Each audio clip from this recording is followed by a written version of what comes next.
Welcome to the deep dive. All right, let's kick off this deep dive into something so ubiquitous, so ingrained in our daily lives that we almost never give it a second thought. Yeah. I'm talking about that moment you pull out your phone, maybe punch in an address for navigation, or perhaps you're just tagging a fantastic photo of your lunch, Mhm. or hailing a rideshare. Right. It happens all the time. And in an instant, that little device in your hand seems to know exactly where you are. It's almost uncanny, isn't It it? really is. One moment you're standing on a street corner, the next your phone has pinpointed your location down to a few feet on a global map without you doing anything more than tapping a screen. It truly is uncanny. And, this incredible, seemingly instantaneous ability we all just sort of take for granted every single day relies on some of the most profound and, frankly, counterintuitive science imaginable. Yeah. It's far more than just a clever app. It's a meticulously orchestrated symphony of orbital mechanics, atomic physics, and, surprisingly to many, the very fabric of spacetime itself. And that's exactly the point, isn't it? Have you ever actually stopped to consider the immense, maybe mind-boggling complexity underlying that daily convenience? Probably not. Most people just use it. We're talking about a global utility that's silently operating in the background of our lives, constantly proving one of the greatest scientific minds in history was absolutely right in a way most people would never connect. And that's precisely what our deep dive today is all about. We're going to peel back the layers of this invisible, indispensable utility. GPS, the Global Positioning System. Okay. Our mission isn't just to learn what GPS is, but to truly understand how it fundamentally works. We'll trace its journey from distant orbiting satellites equipped with incredibly precise atomic clocks. Right, the clocks. Right down to the intricate calculations happening inside your smartphone. And here's where it gets truly fascinating. Because the unsung heroes of GPS accuracy are the principles derived from Albert Einstein's theories of relativity. That's the kicker. It sounds wild, doesn't it? That abstract physics from over a century ago is absolutely critical to your phone, knowing where you are right now. But it's not just critical, it's utterly indispensable. Indispensable is the right word. Without meticulously correcting for these relativistic effects, the entire system would accumulate errors of over 10 kilometers per day. 10 kilometers. Yeah. Every day. Every single day, rendering it completely useless within minutes, really. That's the core insight, the aha moment we're going to uncover today. Wow. And our insights for this deep dive, they come from a fascinating article, right?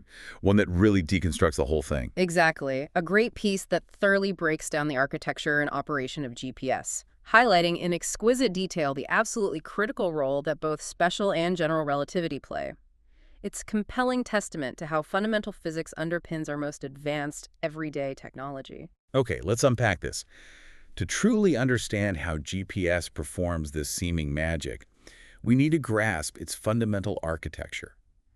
We often think of GPS as just, one monolithic thing, but it's actually an intricate system of systems, That's a good way to put it. officially known as Navistar GPS, which actually stands for Navigation System with Timing and Ranging. Timing and ranging, key words right there. Right. Already giving you a hint at how crucial precise timing is, it's made up of three distinct interconnected parts, all working together in, well, perfect harmony. Think of it like a perfectly choreographed ballet, maybe, where each dancer has a specific vital role, but all contribute to the seamless overall performance. I like that. Understanding these fundamental building blocks is absolutely essential before we can really dive into the mind-bending physics that makes it all tick. It's about building the foundation first. So let's start with the orbital titans, the stars of the show themselves, the space segment. Up in the sky. Exactly.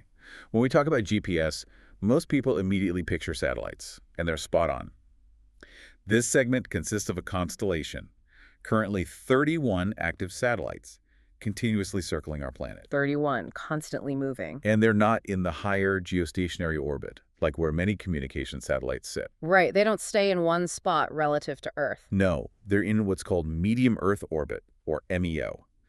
Their altitude is consistently around 20,200 kilometers, or about 12,550 miles above the Earth's surface. And that specific altitude isn't arbitrary at all. It's incredibly crucial for their function. These satellites aren't just randomly scattered up there. No. How are they arranged? They're strategically arranged in 6 distinct orbital planes, each inclined at 55 degrees to the equator. This meticulous arrangement ensures that at any given moment, from almost any point on Earth, Anywhere. pretty much anywhere. At least 4 to 6 satellites are visible to a receiver. Think of it like a global spider web of precisely timed signals, constantly crisscrossing the planet, always ready to ping your device. A web ensuring coverage. It's engineered for maximum coverage and redundancy. So if one signal is blocked, there are others available. And what's truly key about these orbital watchmakers, these satellites, is the precision instruments each one carries. An extraordinarily accurate atomic clock. Ah, yes, the clocks again. The heart of it. We'll delve into why that's so important later, but for now, just understand that these aren't your average wristwatches. Not even close. No, definitely not. These are typically rubidium or cesium atomic clocks, so precise that they would only gain or lose about 1 second over hundreds of thousands, maybe even millions of years. It's mind-boggling accuracy. Incredible. And each satellite continuously broadcasts a navigation signal, which isn't just random noise, right? It's structured data. Exactly. That data packet is the raw material for your phone's calculations, the very language of its position. It contains several vital pieces of information. Like what? What's in the signal? Okay, first, the satellite's unique ID, so your phone knows exactly who it's listening to. Can't get them mixed up. Makes sense. Satellite number 12, check. Second, its precise orbital position, known as ephemeris data. Think of it as a highly accurate, very short-term timetable of where that specific satellite is supposed to be, down to meters, updated frequently. So, like its exact address in space at that moment. Pretty much, yeah. And third, and critically, it includes the exact time the signal was sent, measured by that onboard atomic clock, accurate to nanoseconds, billionths of a second. Nanoseconds. Okay, that's the timing part. ID, position, time.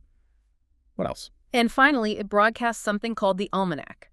Now, this is a coarser, less precise set of data, but still absolutely vital. Okay, almanac. Why is that important for my phone if it's less precise? Well, the almanac tells your phone roughly where all the other satellites in the constellation are going to be over a longer period, maybe several months. It's like a general flight schedule for the entire fleet. Ah, so it helps the phone know who to even look for in the sky. Exactly. Before the days of, instant internet connections with a GPS, which we'll get to, your phone would use this almanac to quickly figure out which satellites might be overhead, even before it could get the super precise ephemeris data from individual satellites. Got it. So it helps narrow down the search, speeds things up a bit. Right. It helps your phone acquire signals faster. All of this information ID, ephemeris, time, and almanac is continuously streaming down to Earth from every satellite. So we have the satellites up in space broadcasting their incredibly precise timing and position data. But how do we ensure that data stays accurate? I mean, space is big. Things must drift, right? Yeah. How do they keep it all consistent? Excellent question. That's where the second segment comes in, the control segment. You can think of it as the terrestrial brain of the entire GPS operation. The ground crew. Precisely. And this segment isn't just one single station, it's a globally distributed network of ground facilities. It includes a master control station, which is essentially the central command hub. Like mission control. Sort of, yeah. Along with alternate master stations for redundancy, always need backups, numerous command antennas to communicate up to the satellites, and a vast network of monitoring stations spread across the globe. Monitoring stations everywhere. Why so many? These monitoring stations are strategically located to maintain constant oversight of the entire satellite constellation. They need to see all the satellites as much as possible as the Earth turns. Okay, and what are their main jobs? What are they actually doing? Their primary tasks are absolutely vital. They are constantly tracking every single satellite, monitoring their health, are they working okay, and analyzing their transmissions to ensure everything is functioning exactly as it should be. And they track the orbits too. You mentioned drifting. Yes, they painstakingly analyze each satellite's orbital path. Because even out in the relative vacuum of space, satellites are subject to tiny gravitational tugs. From the Earth's own non-uniform gravity field, it's not a perfect sphere, plus the moon, the sun, even slight pressure from solar radiation. These subtle forces can, over time, gently nudge the satellites, alter their orbits, or introduce tiny deviations. Ah, so the ephemeris data needs constant updating. That's right. The control segment is constantly calculating and recalibrating these slight orbital deviations. They also monitor the satellite's atomic clocks for any minute drifts, making necessary adjustments to the time signals as well. So they correct both the position and the time. Yes. Then, periodically, they upload updated ephemeris and clock correction data back up to the satellites. In essence, this segment acts as the ultimate quality control for the entire system. Keeping everything exquisitely accurate. Exactly. Ensuring the information being broadcast from space is synchronized and correct. Without it, the satellites would inevitably drift off course, where their incredibly precise atomic clocks would fall out of sync over time, completely throwing off any location calculations on your phone. It's a continuous dynamic calibration process. Okay, that makes sense. Space segment broadcasts. Control segment keeps it accurate. Which brings us to the part that you, the listener, interact with directly every single day. The user segment. The receiving end. Right. This is arguably the largest and most diverse segment, encompassing literally billions of GPS receivers around the globe.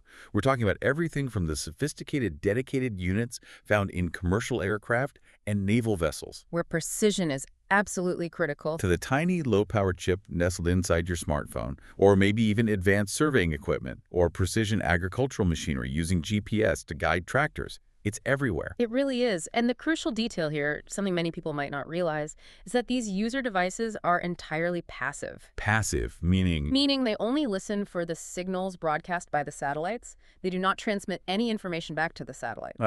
So my phone isn't talking to the satellites. Nope. It's a one-way street.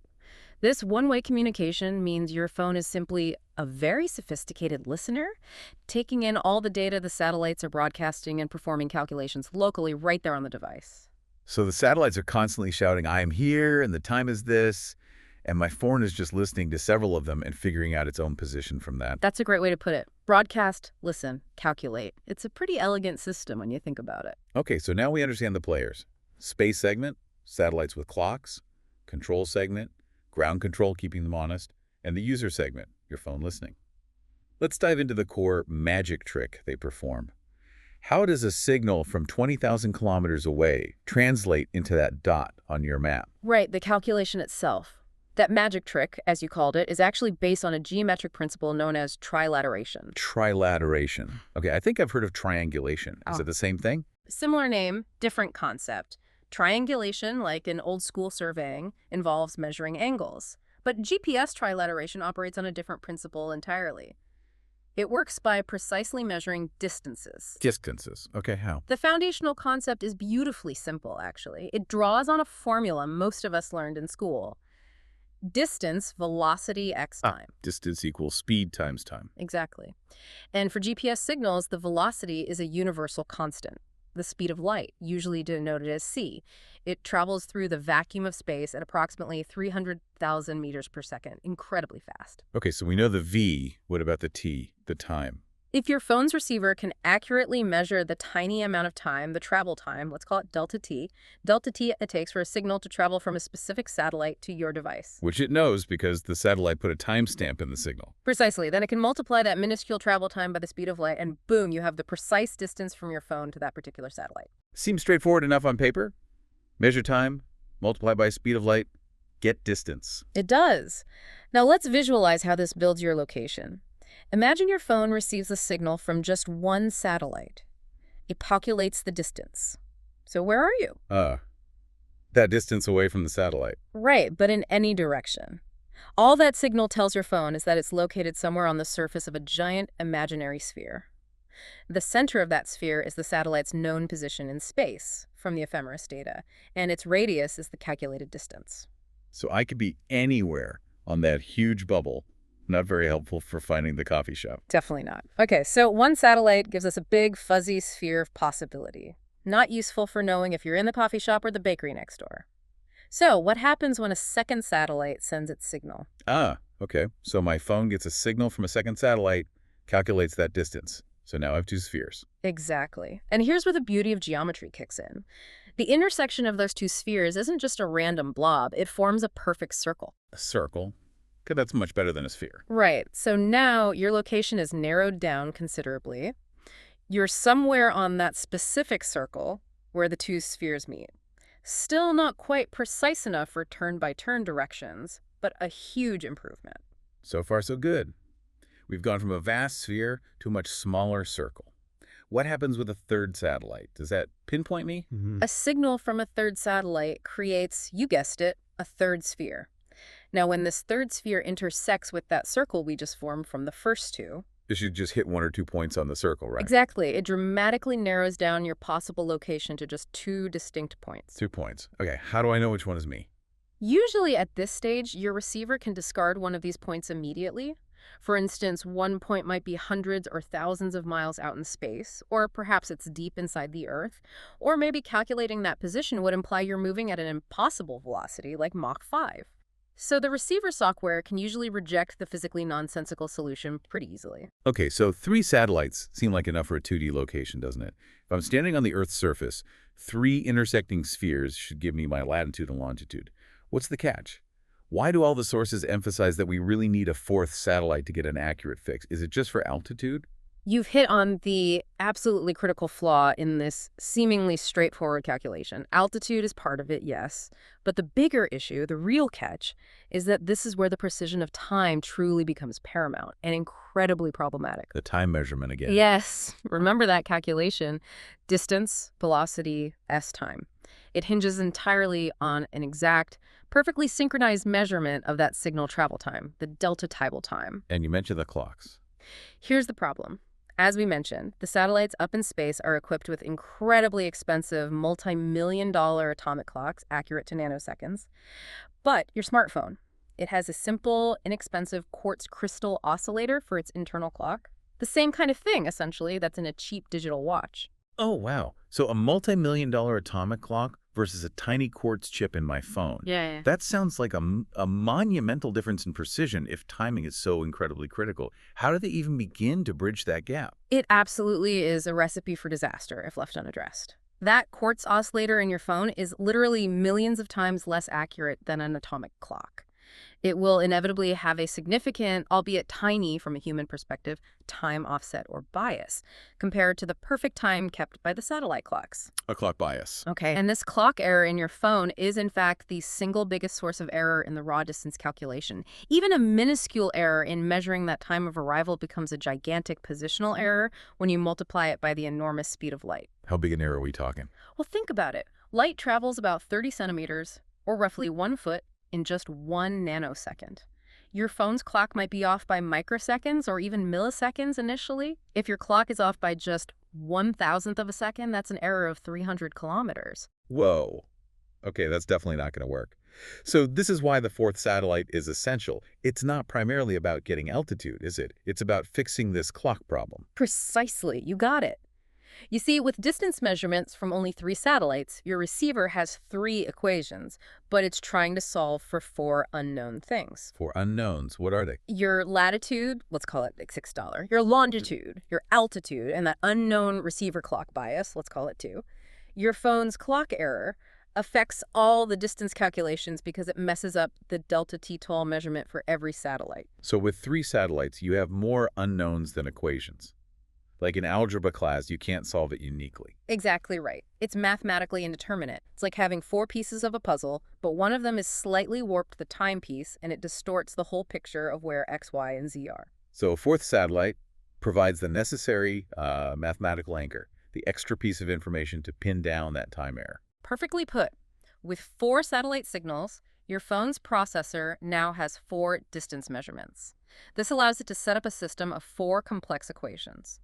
Each equation relates the known satellite position, the known signal travel speed, speed of light, the measured, but slightly wrong, travel time, and the 4 unknowns: 6 Deckers, YZ, and Tor. 4 equations, 4 unknowns. Now we can solve it. Exactly. By solving all 4 of these interconnected mathematical statements simultaneously, the receiver can pinpoint not just your latitude, longitude, and altitude in 3D space, but also simultaneously calculate and effectively eliminate that internal clock bias in your phone. That's the critical insight, isn't it?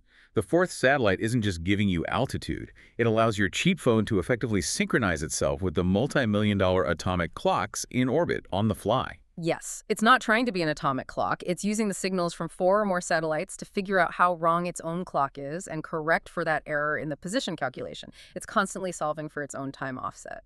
That is truly remarkable. What an ingenious solution to what seems like an insurmountable problem. It turns a weakness, the phone's cheap clock, into just another variable to be solved. It is an ingenious solution, absolutely. And This incredible level of timing precision, needing to resolve nanoseconds and deal with clock bias, is what then forces us to confront something even more fundamental: the universe as described not just by Newton, but by Albert Einstein. Right, so we've got these atomic clocks, super precise triliteration, the fourth satellite solving the clock bias. Yeah. But you mentioned Einstein earlier. Why isn't Isaac Newton's physics good enough for GPS? I mean, satellites orbiting Earth, gravity, motion, that all sounds very Newtonian. Why bring relativity into it? That's a fair question. At a macroscopic level, for calculating basic orbits, Newton's laws are incredibly powerful and work very well. They got us to the moon, after all. Sure. However, the entire GPS system is built on timing so unbelievably precise, down to nanoseconds, as we've established that errors we'd normally ignore become significant. And at this extreme level of precision, the universe, as described by Isaac Newton, while foundational, is simply insufficient. It's not wrong, just incomplete for this application. Incomplete.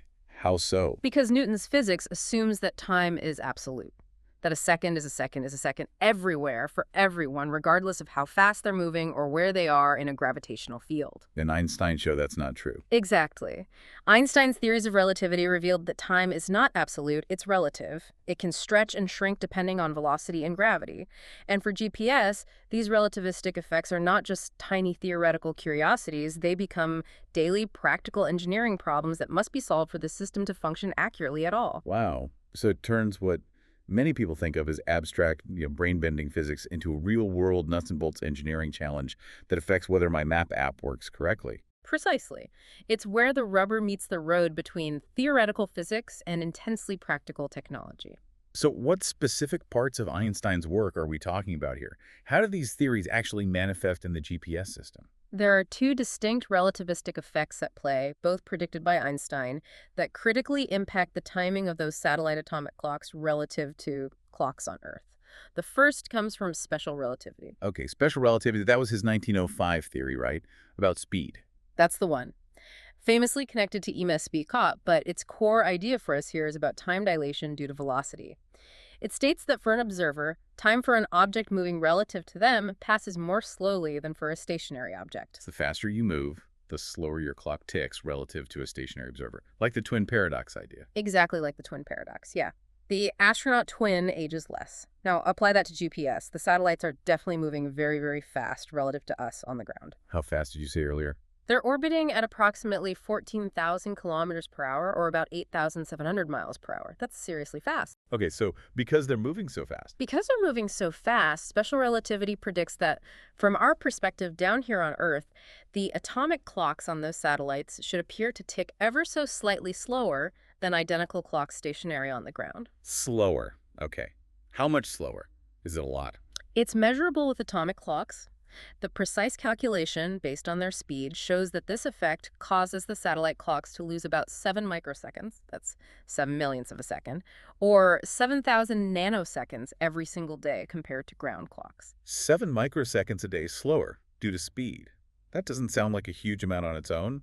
My watch is probably off by more than that. It doesn't sound like much in human terms, no. But remember, we're dealing with signals traveling at the speed of light.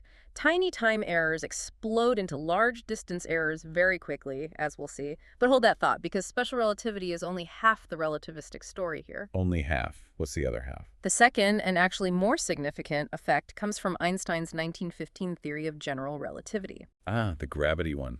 Space-time curvature and all that. That's the one. General relativity describes gravity not as a simple force, but as a curvature or warping of space-time itself caused by mass and energy. One of its profound predictions is that time is also affected by gravity. Specifically, time moves faster in a weaker gravitational field and slower in a stronger one. This is called gravitational time dilation. Okay, wait. Special relativity says speed makes clocks run slower. General relativity says weaker gravity makes clocks run faster. How does the gravity part apply to the GPS satellites? Well, think about where they are. The satellites are orbiting at that high altitude of 20,200 kilometers above the Earth. Much farther from the Earth's center than we are. Exactly. Which means they are in a significantly weaker gravitational field than we are down here on the Earth's surface. The pull of Earth's gravity is much less strong up there. Okay, so weaker gravity means their clocks run faster. Correct. Because of this weaker gravity, according to general relativity, the atomic clocks on the satellites actually tick faster than identical clocks on Earth. And this effect, it turns out, is considerably more pronounced than the slowing effect from special relativity. Faster. How much faster due to gravity? This gravitational time dilation causes the satellite clocks to gain about 45 microseconds per day compared to clocks on the ground. Wow. Okay, so let me get this straight. Special relativity makes the clocks run slower by 7 microseconds a day because they're moving fast. But general relativity makes them run faster by a whopping 45 microseconds a day because they're in weaker gravity. You've got it. Two competing effects, both predicted by Einstein, both acting on those satellite clocks simultaneously. So what's the net effect? Do they cancel out, or does one win? One definitely wins. Since the speeding up effect from weaker gravity, general relativity plus 45 centi's, is larger than the slowing down effect from high velocity, special relativity minus E7 entities, the net result is that the clocks on the satellites appear to us on Earth to run faster overall. Faster by how much? Faster by about 38 microseconds per day. That's the 45 microseconds gain from GR minus the 7 microseconds lost from SR net effect, plus 38 microseconds daily. 38 microseconds faster every single day, 0.00038 seconds. Again, that seems infinitesimally small. It's truly hard to even conceive of such a tiny sliver of time difference. It is tiny in everyday human experience. But you said earlier that ignoring this would be catastrophic for GPS. Why? How does something so small, 38 millionths of a second per day, translate into such a huge problem? Because, once again, we're dealing with signals traveling at the speed of light, which is just an enormous multiplier. Even a seemingly tiny timing discrepancy, like 38 microseconds per day, accumulates, and when you use that slightly wrong time to calculate distance, Distance equals velocity times time, if the time is off. the distance calculation goes way off. Let's run the numbers again using our fundamental error formula. Error, speed of light, x time error. The daily time error is 38 microseconds, or 0.000038 seconds. So error, 300 millimeters per second, x 0.000038 seconds. What does that give us? Carry the zero. That looks like about 11,400 meters. Exactly, 11,400 meters, which is 11.4 kilometers. 11.4 kilometers. That's about 7 miles per day. Per day. So without correcting for these combined relativistic effects, your calculated GPS position would drift off by over 11 kilometers, or about 7 miles, every single day. That's insane. If I use my GPS today, tomorrow would tell me I'm 7 miles away from where I actually am. My pizza would definitely be delivered to the wrong town. It would be useless. Completely useless. The error would grow continuously. Within just the first few minutes of the system operating without relativistic corrections, the position error would already be too large for meaningful navigation. Within a couple of hours, it would be wildly inaccurate. This is why GPS engineers absolutely must account for relativity in their design. It's not an optional theoretical tweak. It's a fundamental engineering necessity built into the system from the ground up. So how do they do it? How do they actually apply Einstein's theories? Do they have some kind of relativistic calculator constantly running? How do they counteract something that's a fundamental property of space-time itself? This seems incredibly difficult. Well, they don't really counteract it in the sense of fighting against it. Instead, they ingeniously use their understanding of relativity. This is the truly brilliant engineering solution, a marvel of predictive design based on physics. Okay, how? Instead of trying to somehow slow down the clocks once they are in orbit, which isn't really feasible, the GPS engineers do something quite clever on the ground before the satellites are even launched. What do they... They intentionally manufacture and calibrate the atomic clocks destined for the satellites to run slightly slower than their nominal frequency when they are tested here on Earth. Wait, they build them to run slow on purpose? Yeah. That seems completely backwards. By how much do they make them run slow? Yes, precisely. They offset the clock's frequency on the ground, and the amount they make them run slow is exactly 38 microseconds per day. The exact amount of the net relativistic effect. You got it. So these clocks are designed to be slightly wrong on Earth. Then, once those satellites are launched into orbit, they become subject to those two relativistic effects. We discussed the slight slowing due to their high speed, special relativity, and the more significant speeding up due to the weaker gravity, general relativity. And those two effects combine to speed the clock up by 38 microseconds per day. Which precisely cancels out the 38 microsecond per day slowness that was intentionally built into the clock on the ground. Oh, that is genius. Yeah. So the built-in slowness and the relativistic fastness cancel each other out perfectly. Exactly.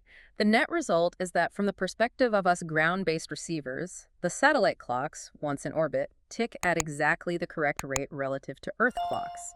It's an incredible feat of predictive engineering, using Einstein's theories not just to understand a problem, but to design the solution in advance. So they're building in the fix before the problem even occurs in orbit, knowing exactly how Einstein's universe works and compensating for it before launch. That is truly profound. This is why my phone doesn't tell me I'm in the next county over.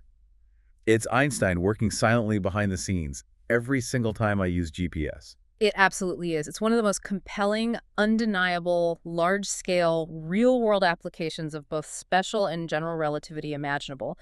It demonstrates how these seemingly abstract theoretical insights have incredibly concrete, practical consequences that underpin a technology millions rely on daily. Amazing.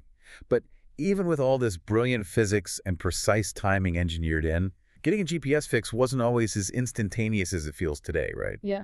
I definitely remember the early days. Oh, yes, me too. There was definitely a waiting period. Right, I remember early GPS receivers, maybe in cars or handheld units. They could take several minutes sometimes to get what they called a time to first fix, or TTFF. The TTFF. You turn it on, stand there, waiting, watching the little bars try to fill up, hoping it would find you before you drove past your exit.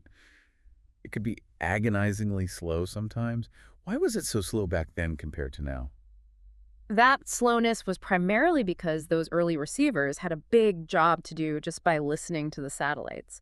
They had to download all that critical almanac data, the general location of all satellites, and then the more precise ephemeris data, the specific orbital positions for the satellites, it could actually see directly from the satellite's own signal stream. And that stream is slow. Relatively speaking, yes. The data rate from the satellites is quite low, maybe 50 bits per second. It's designed for reliability over vast distances, not speed. So downloading the full set of data needed, especially the almanac if the receiver had been off for a while, could take quite some time. It was a bit like trying to download a big file over a very slow, old-school dial-up connection. Ah, okay. The phone or receiver had to patiently listen for a long time just to gather enough data about where the satellites were before it could even begin calculating its own position.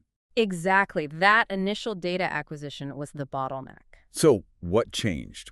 How do we get from minutes of waiting to the near instantaneous fixes we get on our smartphones today? I mean, sometimes it feels like it knows where I am even before I fully open the map app. That dramatic improvement is thanks largely to something called assisted GPS, or AGPS. This is the key innovation that allows modern smartphones to achieve that fraction of a second fix we're now used to. Assisted GPS. Okay, how does it assist? What's it doing differently? When you enable location services on your phone today, it doesn't just passively sit there waiting to hear from a satellite anymore. Instead, it cleverly leverages its other connections, primarily its cellular data or Wi-Fi connection. So it's using the internet somehow to speed things up. Is it just downloading the map data faster or something else? It's downloading critical satellite data faster, not just map data. Your phone uses its internet connection to very quickly download the necessary satellite orbital data, things like the current ephemeris for all visible satellites, and maybe even the almanac if needed from a dedicated server on the internet. A server run by who? Usually run by your mobile carrier or a specialized location services provider. This data is constantly updated on these servers based on information from the GPS control segment. And downloading it over your phone's fast internet connection happens almost instantly compared to waiting for the slow satellite broadcast. Ah, so it gets the satellite position cheat sheet immediately. Precisely. This assistance data tells your phone exactly which satellites are currently overhead in its approximate geographic region and precisely where they are located in orbit right now. This pre-knowledge allows the phone's GPS chip to lock onto their signals almost immediately because it knows exactly which signals to look for and roughly where they should be. So it skips that long, slow download process from the satellites themselves. Exactly. It bypasses that initial bottleneck. It's like having a preloaded, up-to-the-minute map of the current satellite sky instead of having to painstakingly draw it yourself from scratch every time you turn on the receiver. This also significantly reduces power consumption, by the way, as the GPS radio doesn't have to spend as much time actively scanning the sky for signals. That makes perfect sense. AGPS is like a turbo boost for getting that first fix. But what about when the signals are just bad? My phone also seems to know where I am, or at least keep track of me, even when I'm inside a building or walking between really tall buildings in a city, those urban canyons where satellite signals might get blocked or bounce around. How does it manage that if a GPS still relies on ultimately seeing the satellites? That's where another critical modern technique comes into play: sensor fusion. Sensor fusion. Sounds fancy. It is pretty sophisticated. Your smartphone doesn't rely solely on GPS signals for its location anymore. Even with AGPS speeding things up, it intelligently combines or fuses the AGPS data with information from a whole suite of other sensors and data sources available to it. It's not putting all its navigational eggs in the GPS basket, so to speak. Okay, so what other eggs or sensors is it using? What's getting fused together? It's quite a blend. First, it uses location information derived from nearby Wi-Fi access points. Databases exist that map the geographical location of millions of Wi-Fi routers. By seeing which networks are nearby and their signal strengths, your phone can get a pretty good estimate of its location, especially indoors or in dense urban areas. Ah, so that's why it sometimes asks to scan for Wi-Fi even if I'm not connecting. Exactly, it's using those Wi-Fi signals for location. It also uses cellular tower trilateration, or more accurately, multilateration. By measuring the signal strength and timing delays to several different cell towers whose locations are known, it can calculate a rough position. Okay, Wi-Fi, cell towers. What else? You mentioned sensors in the phone. Yes, and crucially, it integrates data from its own internal motion sensors. These are becoming increasingly important. Like the accelerometer that knows if I'm moving, and the gyroscope. Precisely. The accelerometer measures changes in speed and direction, detecting steps if you're walking or acceleration if you're driving. It helps the phone understand how you're moving. The gyroscope tracks rotations and changes in orientation, helping determine if you're turning left or right or changing direction. And the compass? Magnetometer, or digital compass, tells the phone which direction you're facing: north, south, east, west, and some phones even incorporate a barometer. A barometer. For air pressure, how does that help location? Air pressure changes quite consistently with altitude, so the barometer can provide surprisingly accurate information about changes in your elevation, which is especially useful for distinguishing between different floors in a multi-story building, for example. Wow, so it's combining GPS, when available, Wi-Fi signals, cell tower signals, accelerometer movement, gyroscope turns, compass direction, and maybe even barometer altitude all together. Exactly. This sensor fusion is essential for what's called dead reckoning and for maintaining accuracy in those challenging environments like urban canyons or indoors. If you walk into a tunnel and lose the GPS signal entirely. My phone doesn't just instantly get lost. Right. It uses its last known good GPS fix and then uses the accelerometer, gyroscope, and compass data to estimate how far you've traveled and in what direction since losing the signal. It continues to track your path based on your motion until a GPS signal can be reacquired. That's why the little blue dot keeps moving smoothly on the map, even if I go under a bridge or into a building for a bit. It's using sensor fusion to fill in the gaps. Precisely. By combining all these inputs, ADPS for the initial fix and periodic updates when signals are good, Wi-Fi and cell towers for additional environmental context and rough positioning, and the internal motion sensors for precise, continuous movement tracking between GPS fixes your phone, provides a location estimate that is significantly faster to obtain, much more continuous, and far more reliable, especially in tricky spots. This sensor fusion approach really paints a picture of how complex and integrated modern mobile technology is. It's constantly cross-referencing all these different data streams to give you the best possible guess of where you are. It absolutely is. It builds a much more robust and resilient positioning system that adapts intelligently to your surroundings, allowing your map app to keep working, even when direct satellite signals might be weak or completely unavailable for short periods. So to bring this all full circle then, what we've really deep dived into today is, well, it's truly a crowning achievement of modern science and engineering, isn't it? Without a doubt. Every single time you pull out your phone and open a map app or tag a photo or check the weather based on location, you are essentially engaging with this silent, incredibly complex conversation. A conversation between your device, that constellation of satellites 20,000 kilometers up, the ground control stations keeping them honest, and fundamentally the very laws of space-time as described by Albert Einstein over a century ago. It's a conversation that has literally changed how we navigate and interact with our world. It really is quite profound when you stop and think about it.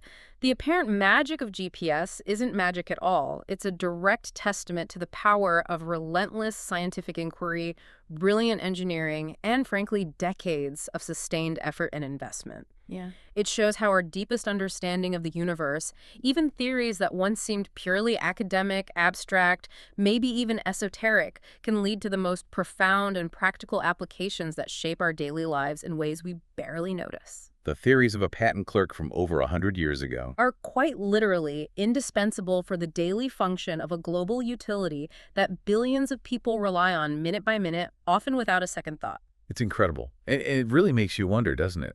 What other seemingly mundane technologies that we use every day might have equally mind-bending physics hiding just beneath the surface? That's a great question. Operating silently based on principles we rarely consider, just waiting for us to maybe deep dive into them next. Perhaps the very screen you're looking at uses quantum mechanics and its LEDs, or the wireless signal connecting your devices relies on complex electromagnetic wave theory. It's a fascinating thought. The universe is certainly far more interconnected and intricately designed than we often realize in our day-to-day lives.